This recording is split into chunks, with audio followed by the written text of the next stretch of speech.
Good morning, everyone. It's a beautiful day out there, and I want to let you know we're starting early today. That's obvious.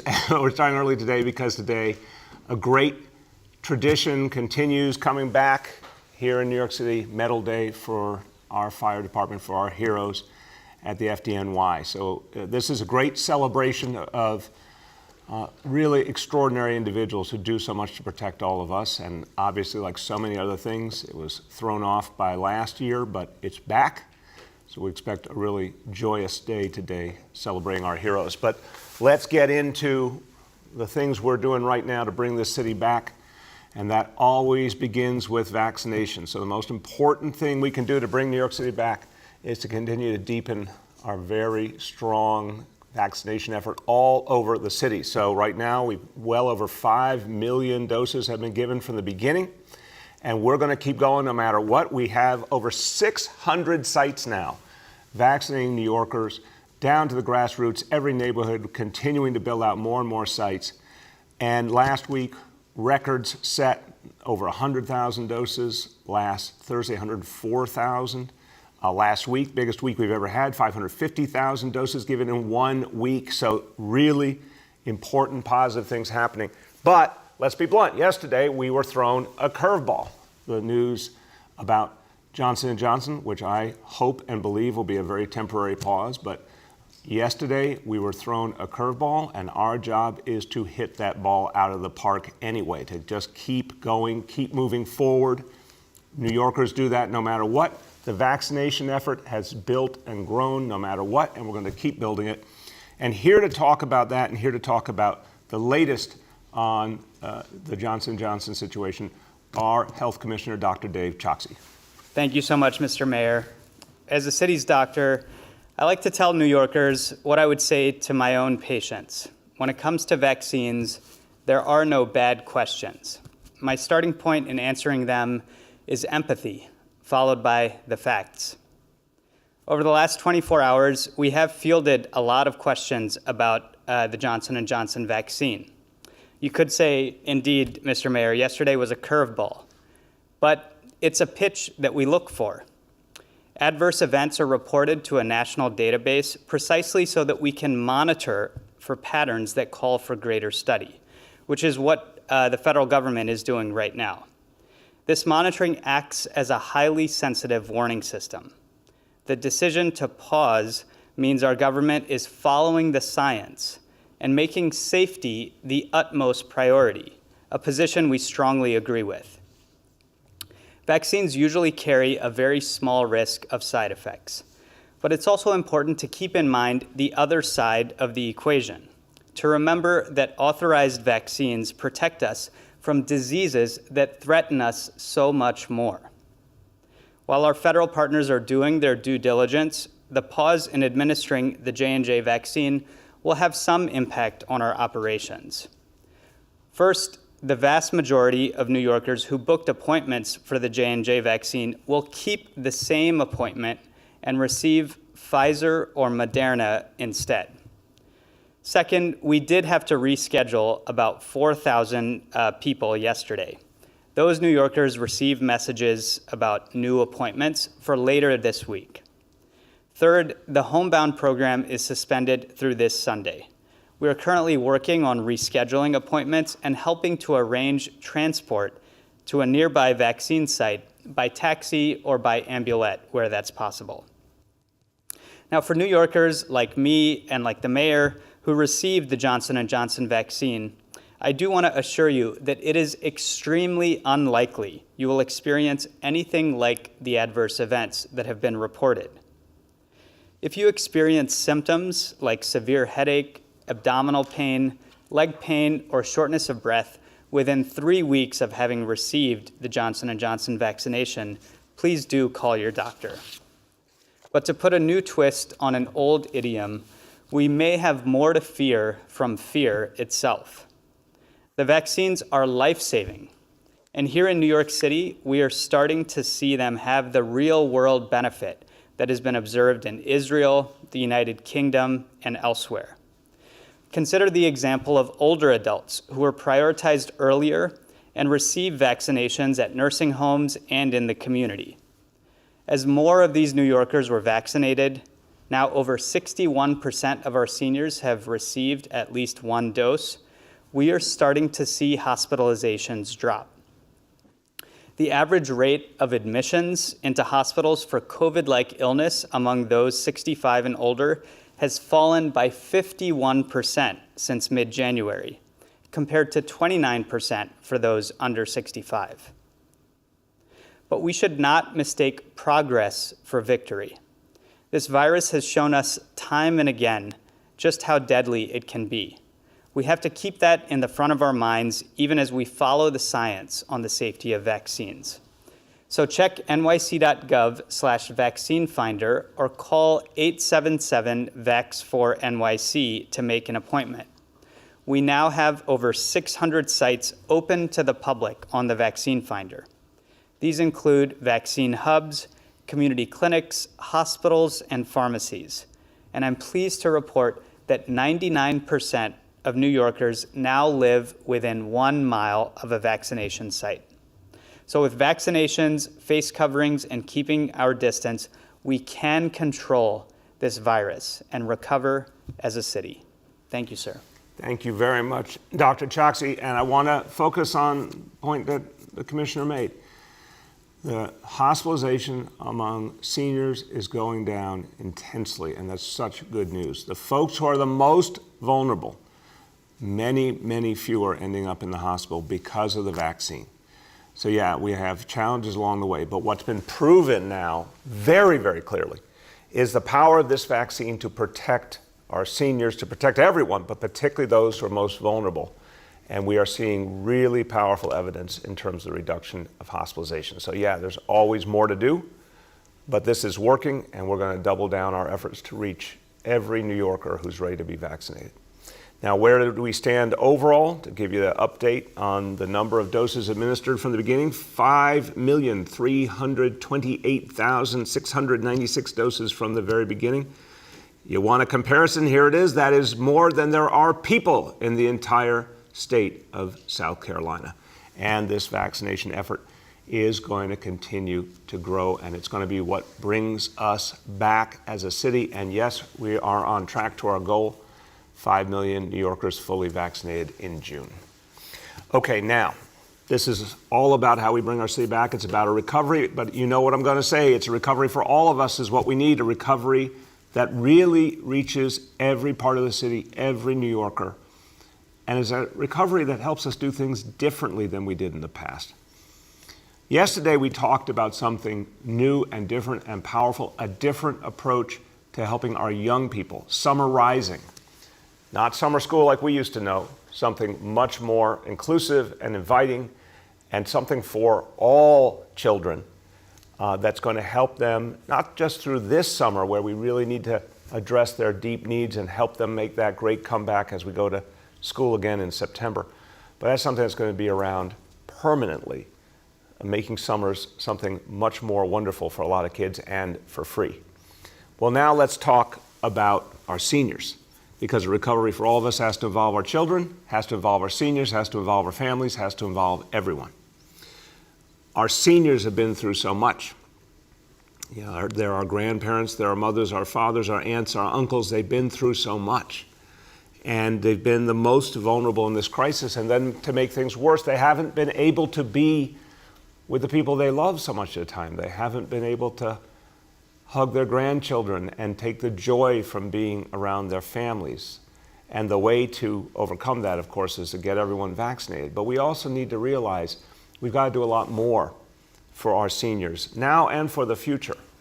And we've got to reach them in new ways. And there's lots of communities where there's just not enough support available to our seniors.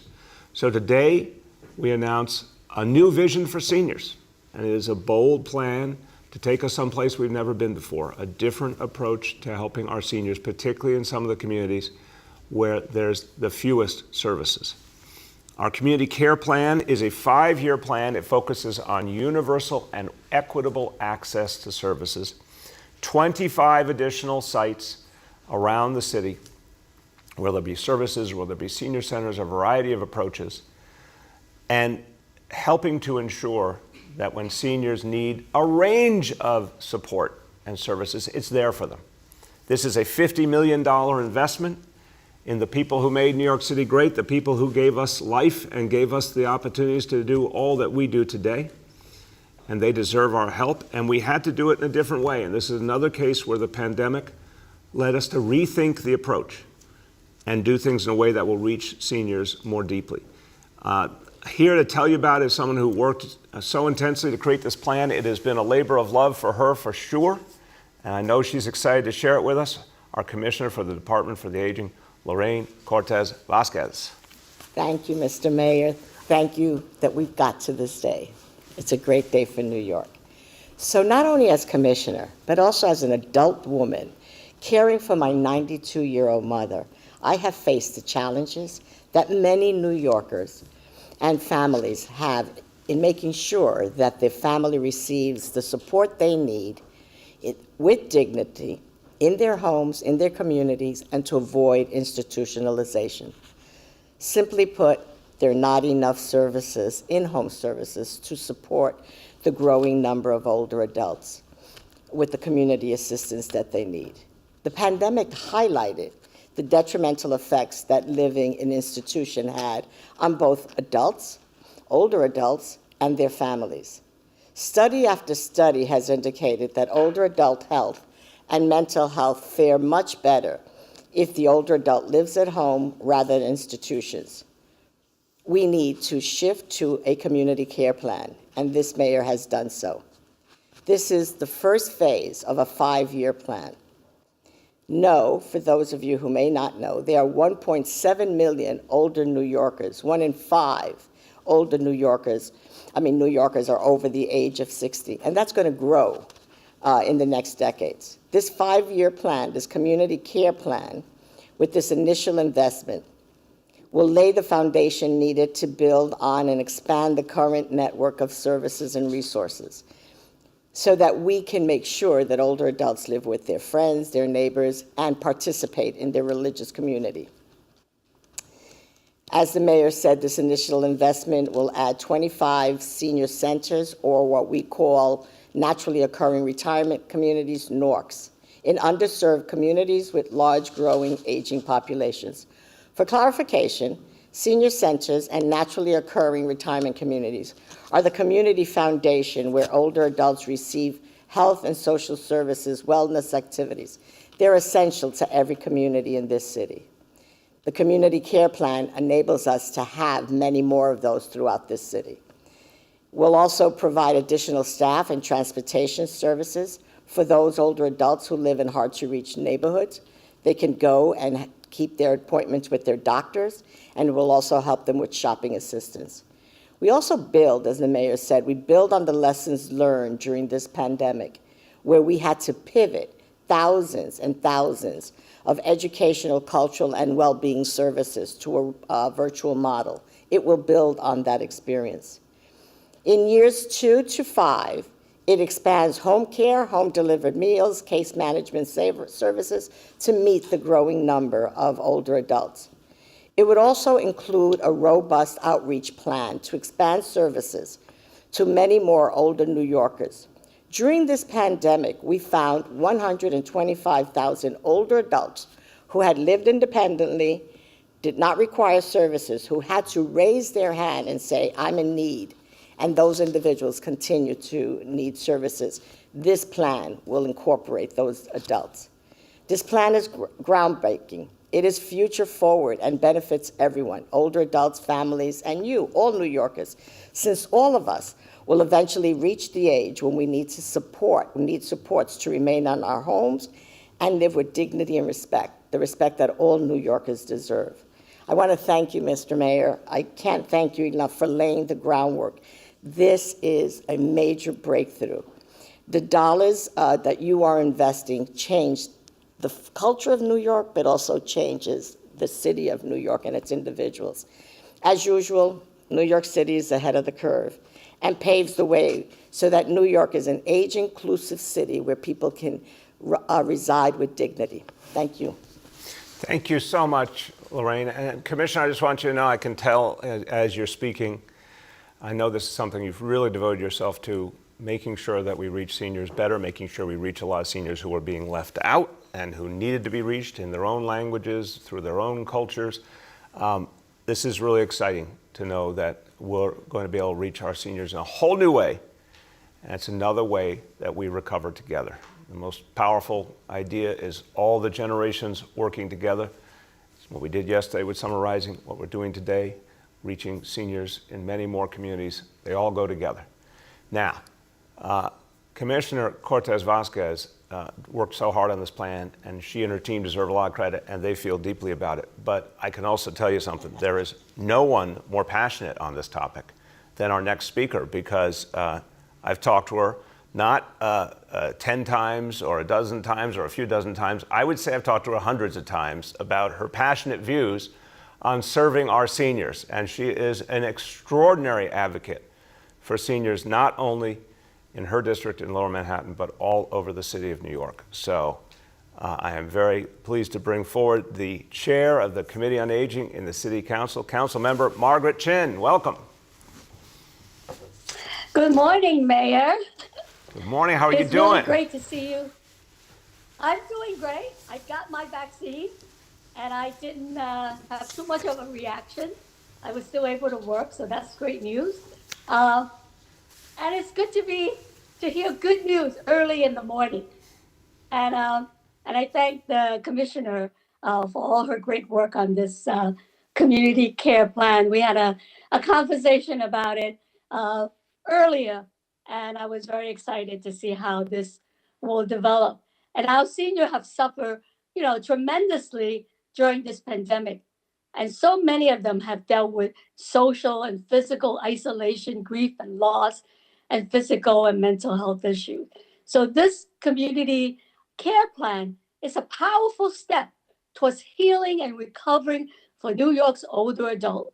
And I'm proud to be with you all today to celebrate this announcement and this tremendous investment of $50 million for our senior services. Mayor, I am just so proud that we are able to expand services for the most vulnerable population. And the increased number of older adult centers in North will be a tremendous help in many neighborhoods that lack these services, and also for our immigrant population. So that is really welcome news. And the whole idea of aging in place is so important, because we are talking about the seniors, the adults, the pioneers who helped build all the great communities in our city, that they will be able to stay in these communities that they nourish and they help to build.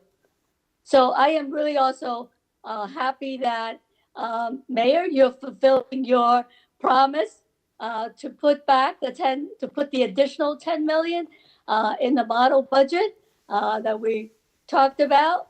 And I really wanted to also thank our Deputy Mayor, Melanie Herzog. When I heard that you appointed her to be the Deputy Mayor to oversee DIFTA services, I was very happy, and we have a long conversation about how she can help us achieve this goal of providing for our senior. And of course, our Commissioner Cortez Vasquez and her team. I know she's been so passionate on this community care plan, and I'm so happy that I have a strong partner in this. So Mayor, you have 3 strong women advocating for older adults in the city, and I'm glad that you are taking up this challenge to provide the funding and the investment for the older adults of New York City. So thank you very much.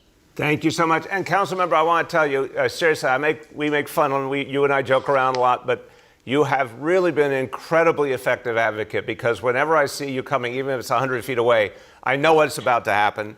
I know what you're about to say.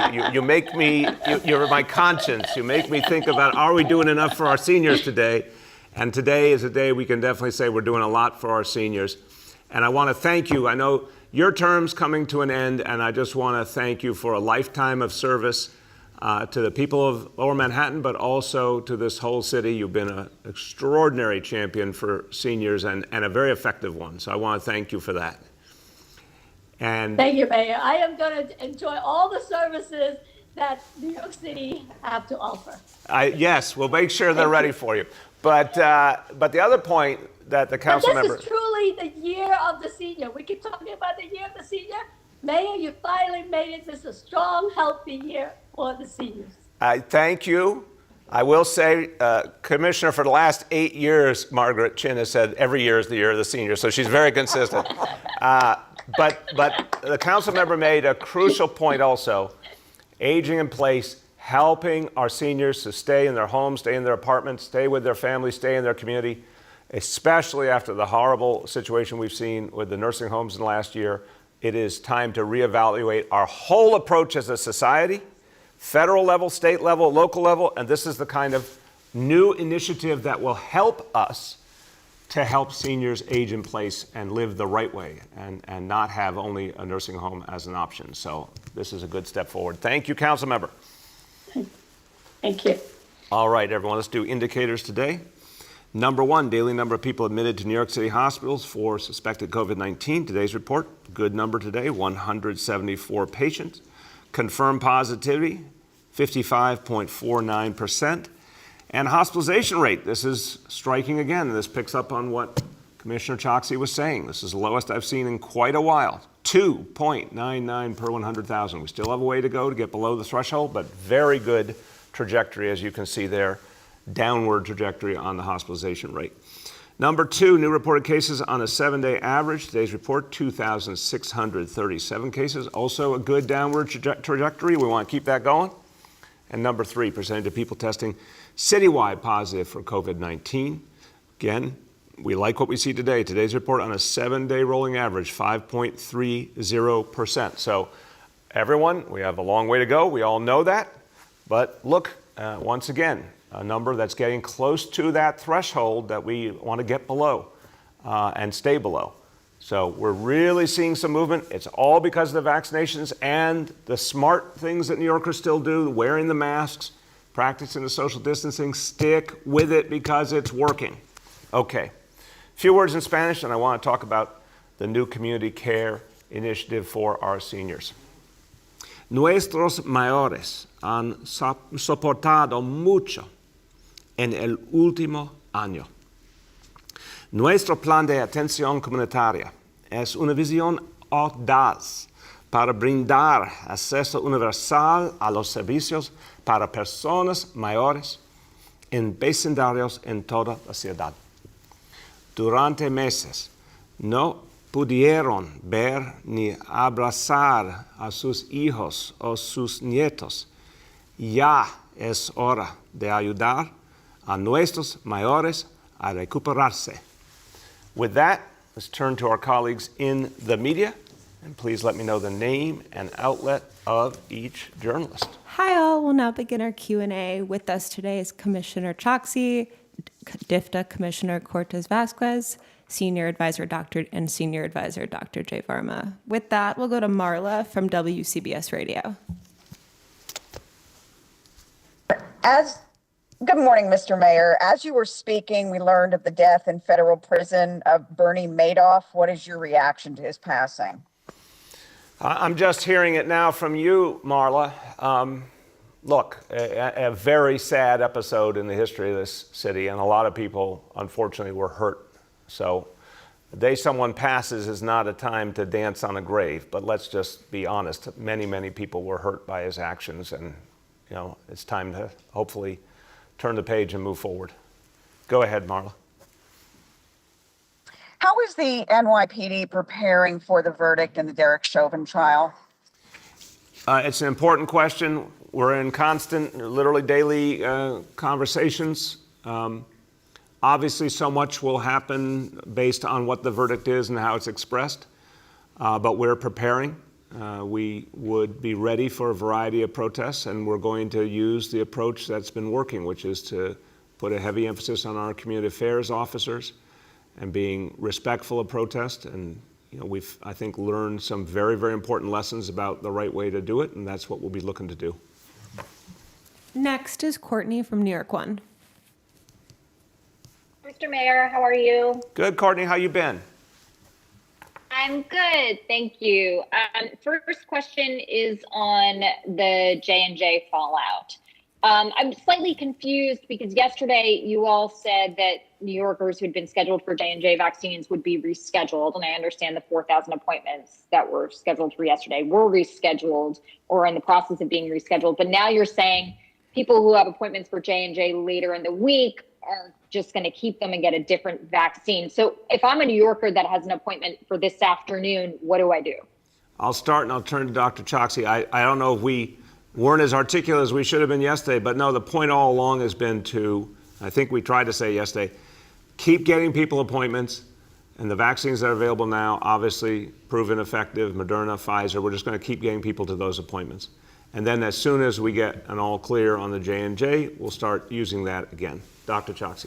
Thanks, Mr. Mayor, and you're exactly right. Our first preference, of course, is to honor appointments as they're already scheduled.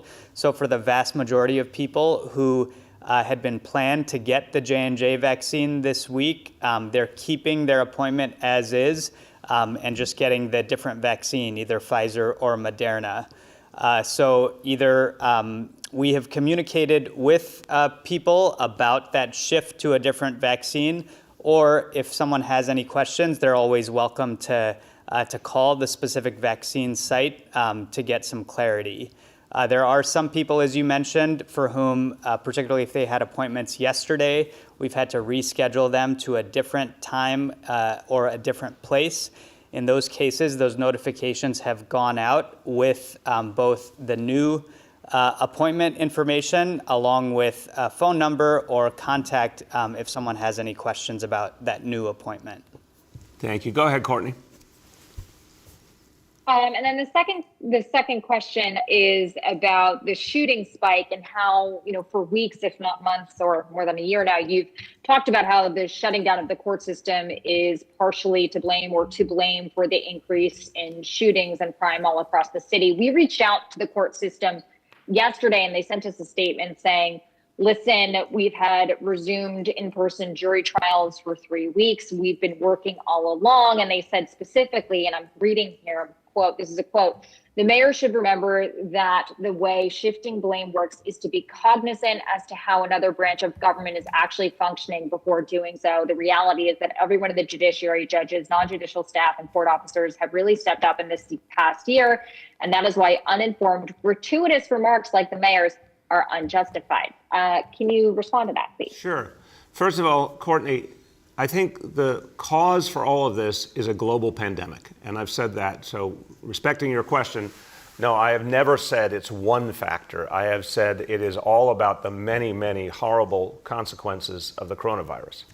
And I've said, I think more times I could count, the perfect storm of people, almost 1 million people losing their jobs, schools shut down, houses of worship shut down, communities just not having all the things that normally glue them together. Many things have resulted from that. One of the things that's resulted that's been particularly problematic is not having a normal functioning criminal justice system. Public relations people will offer their quotes and that's normal, but let's be honest, there's been very few trials for the last year. So I'll just send it right back to them. I'll say, do you disagree with this statement? There's been very few trials. And we have a large number of people awaiting trial. And if you can't have trials, you can't move the system. So let's just get together and move it. We'll do whatever it takes if they need additional space, if they need additional help with vaccination, whatever it is. I've been saying that for weeks and weeks now, and saying the priority should be get everyone in the court system vaccinated and get going. But we can give you exact numbers. There's just not been trials, and that's holding everything up. When there are trials, if someone's guilty, there's a consequence. And that's what makes everything else work in the system. Go ahead. Next is Jeff from the New York Times. Hey, good morning, Mr. Mayor. I have a question on behalf of one of my colleagues. Yesterday, the first responder unions withdrew their lawsuit over disciplinary records. The court had issued an injunction that the city said prevented it from releasing those records from a category known as command discipline. And that category is much larger than what the NYPD has already released. Now that the injunction is out of the way, do you plan to release those records as well as the negotiated pleas that were never an issue in terms of their release? Yeah, I want to see exactly as a result of this what we can release and what makes sense to release. I certainly think it's going to give us the opportunity to do additional release of information, which I'm looking forward to. But what exactly it will be, I need to get some more detail on. So we'll get that to you quickly. Go ahead, Jeff. Back to the gun violence issue, Mayor. I mean, historically, summer, has been a difficult time in terms of dealing with gun violence. What plans are being made right now as we already see an increase in gun violence, what's being done to make sure that this summer is not something that's really terrible in terms of gun violence? Yeah, there's a lot of work going on right now. We'll be talking about it more and more in the weeks ahead. Obviously, look across the range of approaches that are going to help turn this around.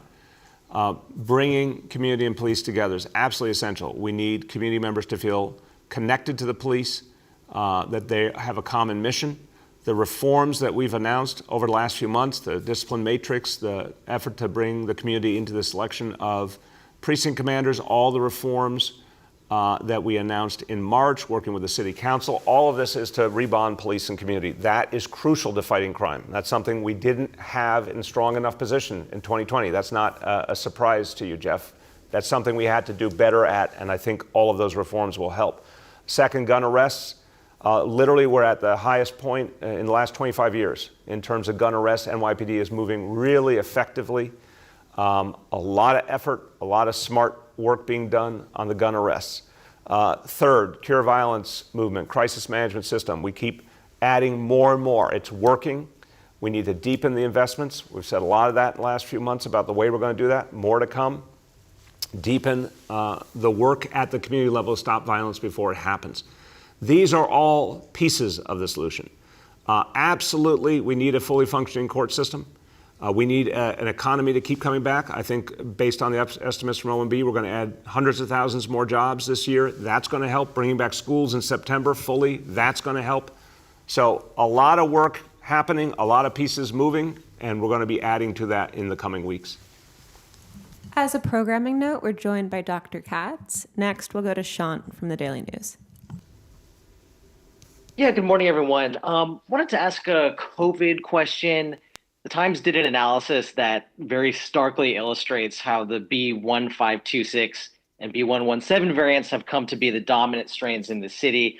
That's something you and Dr. Choksi have spoken a lot about, but could we just hear your latest thoughts on what the implications of that rise in those two strains is for the city's efforts to return to normalcy? I'll just say something quickly and then turn to Dr. Varma and Dr. Choksi.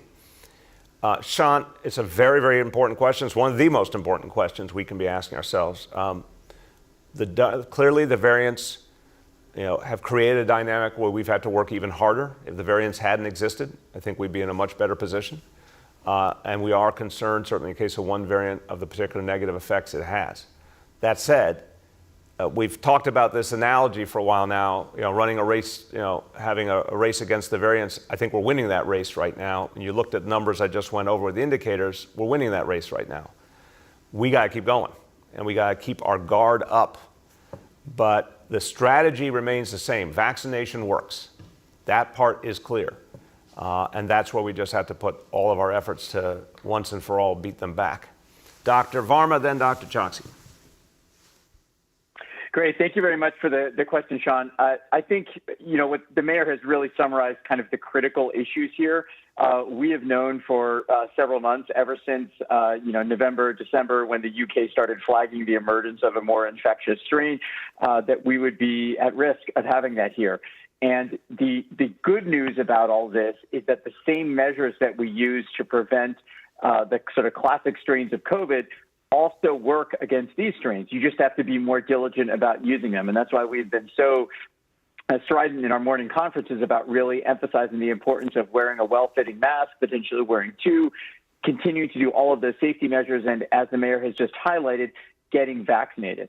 We continue to evaluate our data closely. Obviously, this is not the first time that the virus is mutated. Viruses mutate all the time. That's what they do, and it won't be the last time. And so that's why it's really important for us to continue all of these measures, particularly getting vaccinated, particularly getting tested. And we can assure you that we're continuing to analyze this data daily to make sure that we don't need to change. If we find in the future that something has to be done differently, we're going to let you know. But everything we see right now points to keep up what we're doing, get vaccinated, and we're going to get through this. Thank you, Dr. Choksi. Thanks, Mr. Mayor. I'll just add, the Health Department put out a summary report on the current situation with respect to the variants in New York City. One of the major findings is that the two variants that you mentioned in your question, B117, first identified in the United Kingdom, and B1526, associated with New York, those two variants now represent about 3/4 of all specimens that are being sequenced in New York City. And put simply, these variants do make our job harder because they are more infectious and because it's part of the reason that we haven't seen cases plunging as much as we would like. With all of that said, we are making progress, and I'll just underline the points that both the mayor and Dr. Varma have made, which are encapsulated in the safe 6 of what we're advising New Yorkers: masking, distancing, staying home if you're not feeling well, washing your hands, getting tested. This is particularly important even now with vaccination, and then finally getting vaccinated when you're able to. Thank you. Go ahead, Sean. Yeah, so thanks for that. On an unrelated note, I wanted to ask about a video making the rounds on social media of an NYPD robot dog. It's seen coming out of what looks like a public housing building. It's kind of creeped people out because, no one's really seen these things before. And I guess there have been a couple of instances of this. The NYPD says it's testing out the robot dog's capabilities. But given that, this is new to people, the NYPD and you say you've been working to improve ties with communities, why it feels like people are being used as guinea pigs here. Why test this kind of creepy technology out in this way? Okay. I haven't seen it, but I certainly share the concern that if in any way it's unsettling to people, we should rethink the equation. So I don't know what is being done to test it. I'll certainly talk to the commissioner about it. I don't want people to feel, that something is happening that they don't know about. So we'll work that out. Go ahead. Next is Juliet from 1010 Wins. Hey, good morning, Mr. Mayor. Good morning, everyone. How are you? Good, Juliet. How you been? I'm okay, thank you. I did want to follow up on the shooting and daylight crime and the innocent bystanders. And I know you've mentioned often, even this morning, about the influence, the violence interrupters, and the Cure Violence program. I want to know, is there a way you're quantifying or measuring the work that they're doing and their effectiveness? Absolutely. Our team can get you some of that information. It's quite striking. There's a legendary example from Queensbridge Houses, which is the largest public housing development in America, of hundreds of days that went by without a shooting, largely due to the work of the Cure Violence movement and the crisis management system. But there's many, many other examples and quantifiable facts about this approach. So we'll get that to you. It's also important to note, Juliet, that President Biden has really focused on this now as a national strategy. And a lot of the best work of the Cure Violence movement and the crisis management system all over the country actually happened here in New York City. So I want to give a shout out to the organizations, to the community groups, to the leaders who built this movement in this city, because it's now become a national model. And in fact, if you look in the infrastructure plan and you look in some of the announcements the White House has made recently, They are now focusing on community-based solutions to violence in a way the federal government never has before. And a lot of that is based on the evidence that came right here from New York City. Go ahead, Juliet. Juliet, can you hear us? Okay, great. You hear me? There you go. Can you hear us? Okay, yes, thank you. Oh, great. I look forward to that information. So my second question is on behalf of a 1010 Wins listener who has been very persistent about this. And so I'd like to ask you, based on the fact that you're talking about aid to seniors, when can or will senior centers open? Okay, I'll turn to the commissioner in a moment. And Juliet, I was missing some of your words. I think you used different phones or different technology, different times. So I'm just letting you know we had a little trouble hearing you here today. So senior centers are obviously so important. I've spent a lot of time in senior centers, as every good elected official does, and I know they're part of the glue of the life of seniors. But obviously, last year, we also had to be particularly careful to protect our seniors. They were the most vulnerable New Yorkers. And the last thing we wanted to do was congregate people in small spaces together. Now, thank God, the situation's improving, so we're working on the next steps going forward. Commissioner, give us an update. I think you said it rather well, sir. We have been working daily with the Department of Health. Science will lead our decision always.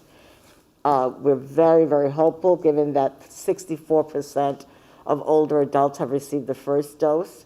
And we're very hopeful that the decline of hospitalization amongst this population has also given us a pathway. But science will dictate this, and my partner in this is Dr. Chokshi, and we've been working diligently on this. We believe that we will soon be talking about a plan. It will not be a reopening, as Margaret Chin asks me every day, and every other older New Yorker asks me every day, when am I going to be able to go back? But as we phased it before the shutdown, we will phase a reopening in the same way. So we will see some information soon. Thank you. Turn it over to you, Doctor. Thank you very much. Doctor, you want to add, or are you good? I'll just add briefly, sir, if I may, to say, first, we know how important senior centers are, particularly to support the health of our seniors. But the point that I really want to make is that there's one thing that we can all do to help accelerate the timeline, not just for reopening senior centers, but so many other things, and that's to help people get vaccinated. So I would say, for your listener, but for everyone who's out there, if you know a senior who hasn't been vaccinated yet, please reach out to them. We're accepting walk-ins for those 75 and older at 26 city sites. And so all you have to do is bring them to one of those sites, and we will get them vaccinated on the very same day. So everything that we can do to accelerate progress in our vaccination campaign is tied to the reopening of the city. Thank you. Go ahead. Next is Sydney from Gothamist.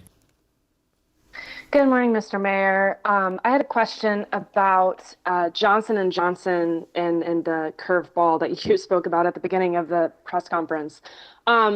Just given so many people are kind of processing this news and may just be looking at the top line and the headlines just because they're too busy to get into the details and the weeds of what this really means.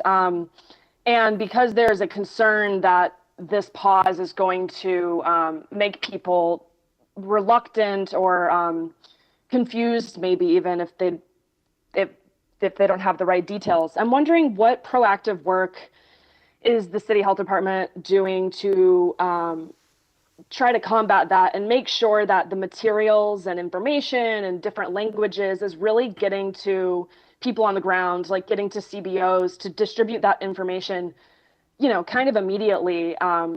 Is there proactive work to turn that around quickly for people who aren't watching these press conferences? Yeah, Sydney, very important question. I'll turn to Dr. Chokshi in a second. I just want to say, first of all, you watch the news hour to hour, minute to minute. I think it's fair to say the vast majority of people, get some news some of the time. And so I think the fact that this has no implication for the Moderna vaccine or the Pfizer vaccine is the most important thing to say. We have 2 vaccines that have now been in play for months and months. Well over 100 million Americans vaccinated with almost no negative effects. I think that's the big story here, and we have to keep reminding people we're just moving forward with those vaccines. We also have to say very clearly, we really need the federal government to resolve this J&J situation quickly. It was very frustrating. We understand abundance of caution. Basing their decision on, I think it's 6 or 7 individual cases, I get abundance of caution, but we really need to keep vaccinating people. So it's incumbent upon the federal government to come back with a quick answer on the J&J situation, because that's really what people need to hear the most. But yes, I think that said, with those points made, I think you're absolutely right. The more we can inform people, the more we can proactively remind them of which vaccines we're using and that they are safe, answer their questions, the better off we're going to be, and yes, in multiple languages. So Dr. Choksi, talk about those efforts. Thank you, Mr. Mayor. You covered all of the high points. What I would say is that first, our bottom line message remains the same. The vaccines against COVID-19 are safe, effective, and life-saving. And we have 2 that we continue to use, Pfizer and Moderna, for that purpose. And vaccines remain the most important tool that we have in our arsenal against COVID-19. As new information does emerge, particularly from the review by the FDA and the CDC, we will make the appropriate updates to our materials, both for the public as well as for clinicians, for doctors and other healthcare providers around the city. We've already started to do that. We have dozens of town halls and other events each day to keep people informed. We have sent out notifications to the thousands of providers who are already administering vaccination. That happened yesterday. And I'm really glad that you pointed out the point about language, because we do take pains to translate all of our materials into the dozens of most common languages spoken around New York City. So this is a critical moment for us with respect to further building vaccine confidence. And so we'll pull out all the stops with respect to communicating to all New Yorkers about what we know and how that's changing. Thank you. Go ahead, Sydney. Thank you. And I have brought this up before, but I'm wondering if the city is still planning to release data on where vaccine doses are going, like which sites, just now that we're 4 months into the rollout. I'm wondering if the city still plans to do that, and if you have a more clear timeline from the last time I asked about this. Yeah, I mean, I've understand there's so much going on, and data takes real effort, but I've said for a while now I want us to get past the zip code level and show how we're distributing among sites. It changes a lot. A lot of adjustments are made according to need and supply, and we're obviously setting up lots of new sites and pop-up sites, but I think it's just helpful to show how we're distributing vaccine. Dr. Choksi, can you talk about when we can get that out? Yes, sir, Mr. Mayor. This is something that we're continuing to analyze the data on. We have a sense of course, how vaccine is being allocated within larger systems. We have to figure out, precisely how that's distributed across sites within the system. But we can tell you right now that the major places where vaccines are being distributed remain our community-based clinics, our vaccine hubs and other city, mass vaccination sites, pharmacies, and private doctors' offices as well. So with respect to, that specific data, that is something that we can continue to compile and analyze and share in the coming days and weeks. Thank you. Go ahead. We have time for 2 more. First, we'll go to Marcia from WCBS. Good morning, Mr. Mayor. How are you doing today? I'm doing okay, Marcia. How you been? I'm okay. So I'd like to go back to the increase in gun crimes. I continue to be puzzled by your belief that the gun crimes and shooting incidents will go down once schools open, once the economy comes back, and the courts are operating more smoothly. I wonder what evidence or what facts you're basing your comments on, and if you have any any statistics to show that once all this happens, people are going to stop taking out their guns and shooting people? Marcia, years and years of evidence. 6 straight years, 2014 through 2019, we drove down crime consistently. We drove down shootings. We drove down murders. We deepened the relationship between police and community. It's a proven approach, 6 years. And then a global pandemic disrupted it. And even with the effects of a global pandemic, you can see this city coming back strong in so many ways. You can see the NYPD out there doing extraordinary work to get guns off the streets. You can see the impact of the efforts to bring community closely together with the police. You can see the work of Cure Violence and the crisis management system growing. Of course we're going to turn it around. I literally think it's inconceivable that we're not going to turn it around, but it will take a lot of time and effort, and it does mean getting all those pieces back. Get jobs back, schools back, court system back, and that's exactly what we're doing now. Go ahead, Marcia. So I wonder what your reaction is to some law enforcement experts who say that that's not the solution because the bad guys still have the guns and the bad guys don't believe the cops are going to come after them and that they're still going to shoot. What do you say to people who say that? I think that they have a particular worldview, but I would say the facts suggest otherwise. There have been too many guns in this city for a long time, and it's something I'm very, very sad about and troubled about. And that's going to be the case until we have gun laws in this country that stop the constant flow of guns into New York City. This is something we've been talking about for decades. It's not new, and you know it. The question is, how do we get those guns? How do we stop people from using those guns? Neighborhood policing. For 6 years, we proved it worked, and we are now doubling down. And obviously, we've got to get our society to work in all the ways it did before. So, yeah, there's been guns present. But what worked was police and community together ensuring that people didn't use those guns, and whenever possible, getting guns off people. And that's why I'm really emphasizing, and I don't see it getting the attention it deserves. NYPD is at a 25-year high for gun arrests. They are out there doing the work, and every time there's an arrest, it makes an impact. Now we need a court system that does something about those arrests. People who use guns need to suffer the consequences. That's what we need to see. We need that court system fully functioning again so that we can really turn the corner. Last, we'll go to Andrew from WNBC. Good morning. It is still morning, isn't it, Mayor? It's definitely morning, Andrew. Okay, Andrew, I want to know something about your life that you're questioning whether it's morning. Were you up late, It's Andrew? just work 24 hours a day, 7 days a week. It's work, Mayor. Okay, So good comeback. Here's the first question. On the Homebound Seniors Initiative, beyond Sunday, is there a contingency plan after that if this pause ends up lasting longer than anticipated? Well, I'm going to start by saying, and I'll turn to Dr. Choksi, but I'm going to start by saying we really need the federal government to move quickly. This is a big curveball based on a very few cases. I do respect the concept of abundance of caution, but now it's incumbent upon the federal government to come to its decisions quickly and give us instructions so we can get to work. I believe they feel that urgency.